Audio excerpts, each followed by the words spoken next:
El retard en el nou model de finançament i la crisi econòmica dificulten la supressió de l'impost de successions. La Generalitat admet que ara mateix no pot prescindir d'aquests ingressos. Catalunya és la segona comunitat autònoma on és més car heretar, per darrere d'Extremadura.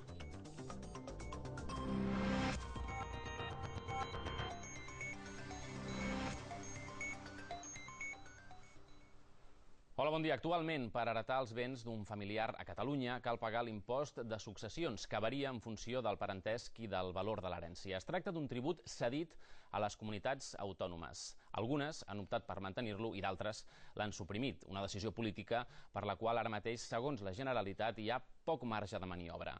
El retard en el nou model de finançament i la crisi econòmica fan molt difícil que l'administració pugui prescindir d'aquests ingressos.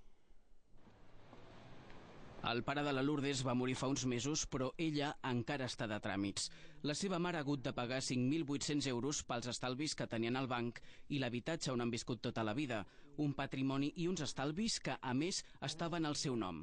Que et passis tota una vida treballant i que els teus estalvis, quan ningú no t'ha ajudat durant la teva vida, els hagis de donar així, perquè estem parlant d'1 milió de les antigues pessetes.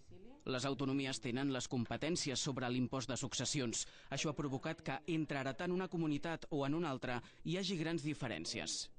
Aquests ingressos es destinen per satisfer necessitats socials, per fer despesa social, despeses públiques. Doncs bé, hi ha governs que volen fer més despesa pública i per això necessiten més ingressos. Em sembla totalment injust, una injustícia, perquè el mateix banc ens va comentar que en altres casos la gent es ven les propietats a Catalunya i se les compra fora de Catalunya per assegurar-se una herència pels seus fills íntegra. La Generalitat preveu recaptar aquest any prop de 1.000 milions d'euros gràcies a l'impost de successions. L'actual context econòmic dificulta qualsevol reforma, tot i que alguns experts creuen que seria possible. Prescindir d'una forma total o molt substancial d'aquests ingressos és complicat en aquest moment, més tenint en compte que els acords de finançament no arriben a bon port encara. La pèrdua possible de recaptació de successions i donacions es compensaria en gran part, o molt més, amb els diners provinents d'una major cessió, major percentatge de cessió, l'IRPF, l'IVA i els impostos especials.